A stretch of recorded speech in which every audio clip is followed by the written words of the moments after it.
Fazer o que não é para fazer e não fazer o que tem que ser feito. Líder também erra quando o coração está no lugar errado.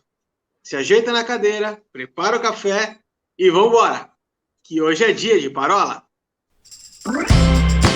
Os Paroleiros, todas as terças, quintas e sábados, uma nova roda de conversa bíblica e simples. Vambora, que hoje é dia de parola. Parola inédita começando, parola de número 111, a última dentro do tema chamado para liderar. Esse mês está sendo sensacional, falando sobre liderança, estilos de liderança.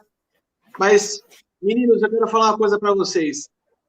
O tema chamado que está permeando, né, que está presente em todas essas conversas, tem dado uma pitada especial.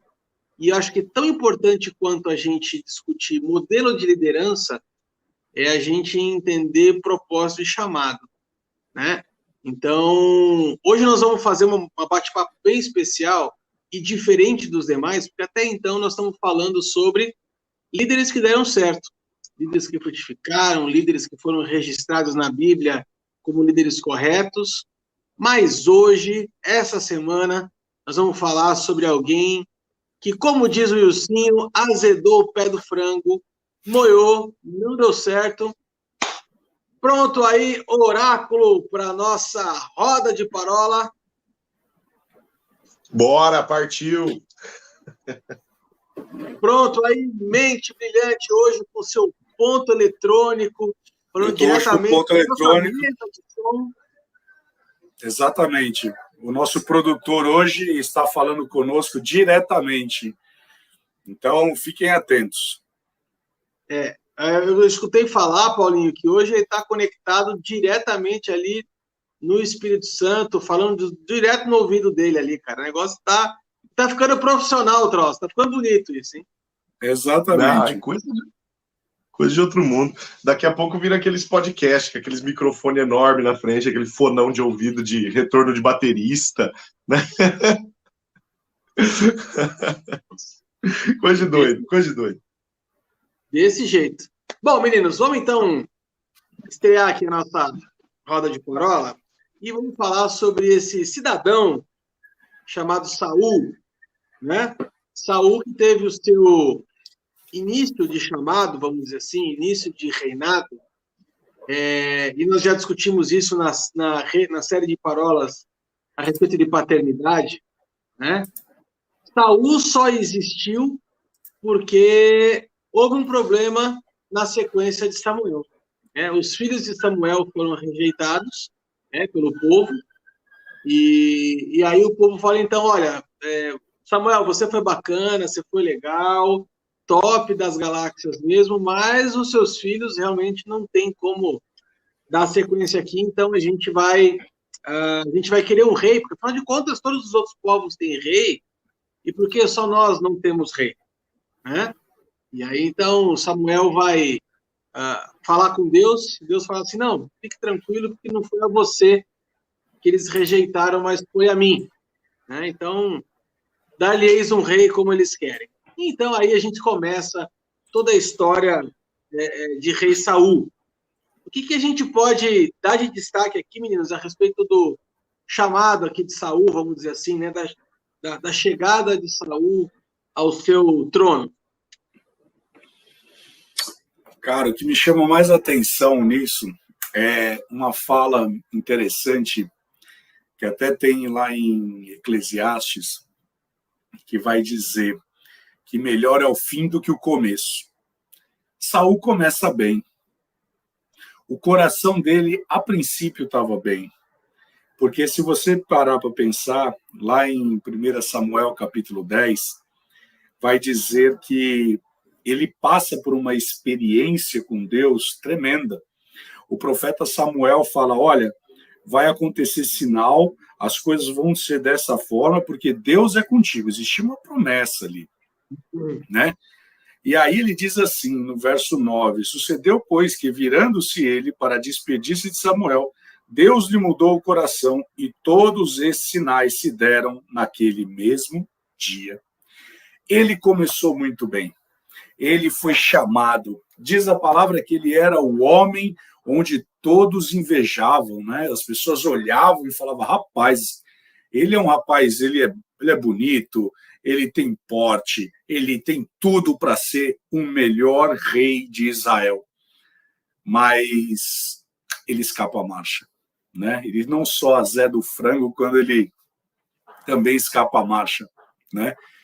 Porque nós vamos ver que na trajetória dele, uma música, uma canção, faz com que o coração dele seja perturbado. E a gente vai ver muito disso em liderança, né? Depois nós podemos até desbravar um pouquinho sobre Roboão, que também adota quase que o mesmo princípio também que Saul, porque o coração dele não estava reto, não estava correto diante do Senhor, nos propósitos e desígnios, né? E eu vejo Saul dessa forma, né? Samuel o levanta como rei, ele tem todo um potencial dentro dele, só que ele enxerga de outra forma, né? Talvez ele faça jus àquilo que o nome dele mesmo demanda, né? Ele se coloca numa posição de orgulho, numa posição de altivez, e dali por diante degringola tudo, porque a partir daquele momento de um voto mal feito, né? Porque, olha que interessante, Jonatas vence uma batalha que deveria ter sido vencida por Saul, o seu filho. Então você imagina, o Paulinho, ele, presidente da igreja, ele tem o seu filho Gabriel, e o seu filho Gabriel começa a despontar dentro da igreja. Ao invés de ter uma alegria no coração do Paulinho, o Paulinho começa agora, então, a olhar para o filho dele como um adversário. E pior, o melhor amigo de Gabriel se torna, então, agora o sucessor de Saul. Olha a cabeça de Saul como fica, né? E é por conta dele não dar honra e glória ao seu filho, ali entra um propósito que mais para frente vai lhe custar o reinado. Então, de novo, né, não adianta você começar bem, você tem que terminar bem. E aí eu cito de novo o Eclesiastes, né, que melhor é o fim do que o começo. Você sabe que tem um pastor... Deixa eu só falar uma coisa, Pode Paulinho. falar. O senhor falou a respeito do Gabriel, né, e despontar na igreja. Você sabe que isso não me preocupa, aliás, me alegra muito. O que me preocupou foi ver o vídeo do Gabriel tocando bateria essa semana. Eu falei, agora o Paulinho vai ficar bravo. Que nada. Eu brinco com ele que as minhas baterias, né, elas não são minhas, né, elas são dele, né? Então, de fato. E, essa semana, terça-feira, né, foi a primeira vez que ele teve coragem de ir para a bateria. Que até então ele estava só no carronzinho ali e tal. Aí a primeira vez que ele teve coragem de ir para a bateria durante o culto, né, durante a celebração. Na terça-feira a gente tem uma programação específica chamada Liderando Bem, né? E a gente tem outra programação paralela que é dos adolescentes, né? E o Gabriel, ele tá ali no grupo de louvor dos adolescentes. E nessa daí, ele entrou nessa daí. E precisa mesmo, cara. A gente tem que querer isso mesmo. Agora, olha só. Vamos lá para Saul. Eu já dei um de paizão orgulhoso aqui, né? Mas vamos lá para Saul, vamos lá. Há uma questão que eu julgo que seja importante da gente perceber no que acontece quando Saul é aclamado como rei de Israel. O padrão de governo que Deus estabeleceu desde o deserto, quando ele legisla sobre o povo, depois na posse da terra prometida através dos juízes, é um padrão que, se a gente for olhar o que os comentaristas da teologia dizem, os caras vão chamar de teocracia, ou seja, o governo, né, o padrão de governo pelas mãos do próprio Deus. Quando elege-se ou quando escolhe-se um rei, há uma característica distinta à teocracia, que é a característica da monarquia. A palavra monarquia, ela vem do grego monoarqué, o governo de um cara só, né? Meu, se é um cara só que senta no trono, então já faltou lugar para Deus nesse negócio. Aí a gente vê um problema, né? Quando inicia-se uma linhagem davídica, né, a linhagem de Davi, na monarquia, no trono sobre Judá e posteriormente sobre Israel, aí nós vemos um homem segundo o coração de Deus assentando-se no trono. Toda decisão que Davi tomava baseado em uma orientação dada pelo Senhor. A gente falou disso na parola que a gente trabalhou acerca de Davi, né? Agora, qual que é o Will sempre fala acerca disso. Qual que é a origem de todo pecado, Will? É orgulho. Orgulho. A partir do momento que você coloca um homem para decidir se ele vai sentar no trono ou vai deixar o trono para Deus, você está dando para ele um prato de orgulho, assim, cheiroso, saboroso, bem temperado, quentinho, para ele decidir se ele vai se lambuzar com aquilo ou não.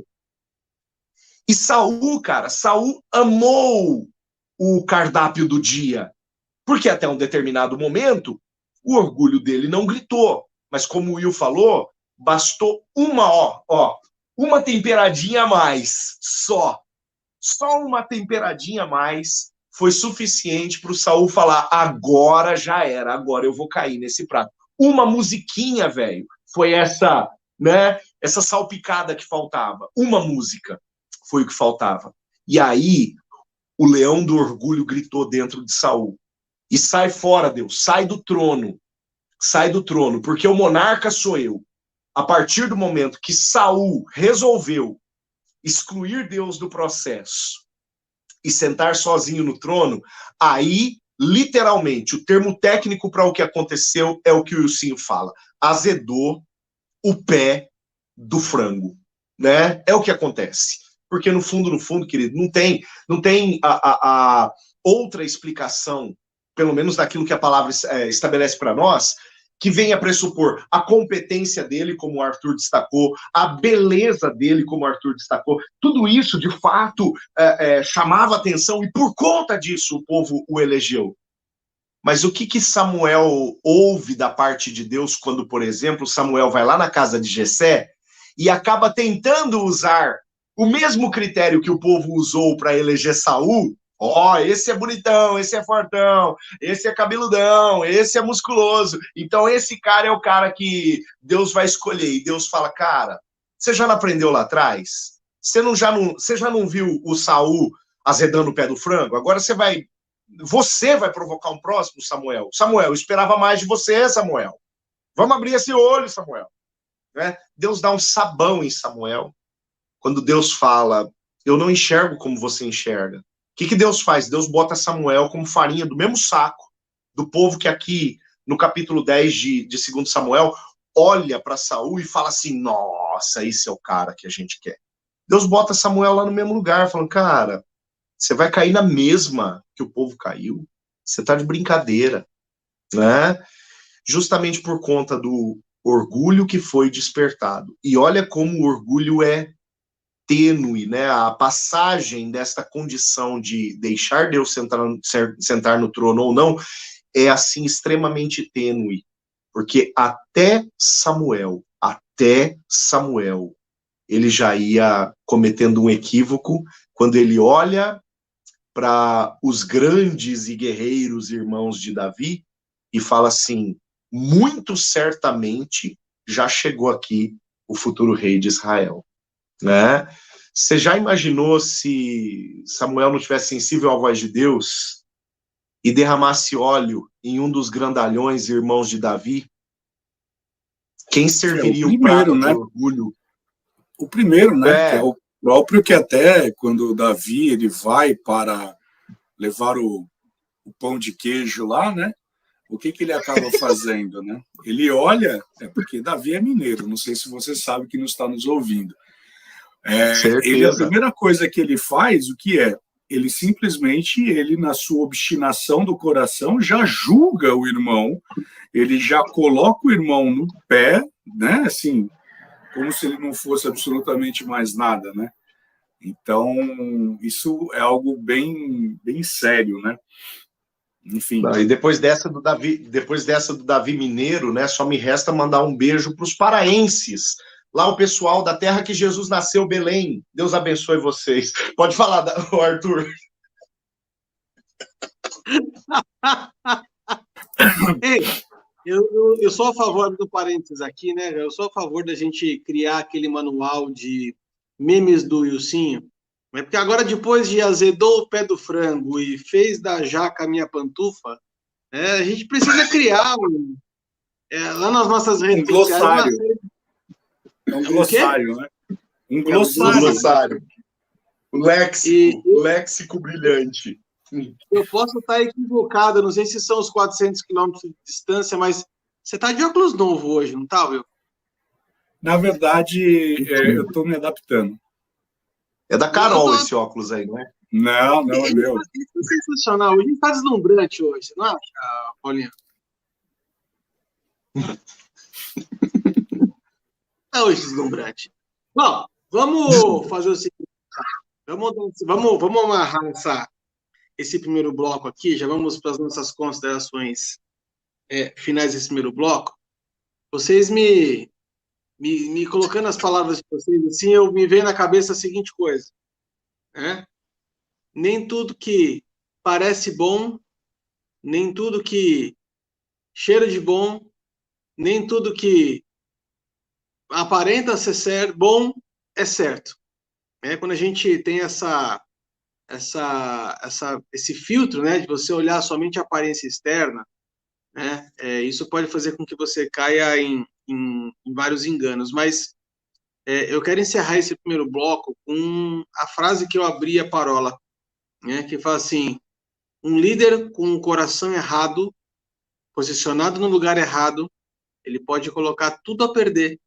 Né? E aí eu faço aqui um reforço do que eu falei sobre dentro da palavra de Moisés, algumas atrás, a primeira dessa série, quando eu falo a seguinte coisa: Moisés não incorreu no erro de segurar o cajado e abrir o mar e achar que o poder vinha dele ou do cajado.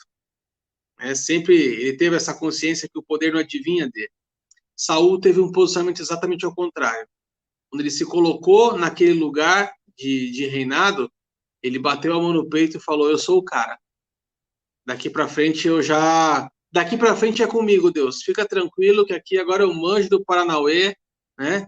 O versículo 9 do capítulo 10 já mostra que Deus fez um download nele, que nem Matrix, assim, né? E de um dia para o outro as virtudes para o reinado haviam sido colocadas, mas a gente sabe que manter um coração puro diante de um poder, diante de uma autoridade, talvez seja a maior prova do coração do homem. Né? Existe um ditado, eu não vou lembrar agora quem nem aonde eu escutei, mas é um ditado antigo, diz a seguinte coisa: quer conhecer uma pessoa de verdade, dê poder a ela.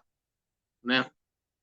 Então, eu acho que a gente pode encerrar esse primeiro bloco aqui, que foi um aperitivo, que foi só uma palhinha do que a gente vai falar sobre Saul nos próximos 2 blocos. Então, vamos fazer aquela pausa esperta agora. E na quinta-feira nós vamos estar de volta com mais uma parte da Parola 111. Né? Então, siga-nos nas nossas redes sociais, no Facebook, no Instagram, no YouTube. Já curte esse canal, esse vídeo, curte o canal, já ativa a sinetinha. E se você gosta de escutar em formato de áudio, em podcast no Spotify, já fica aqui a dica, digita lá Os Paroleiros e segue com a gente. Um grande abraço, tchau, tchau.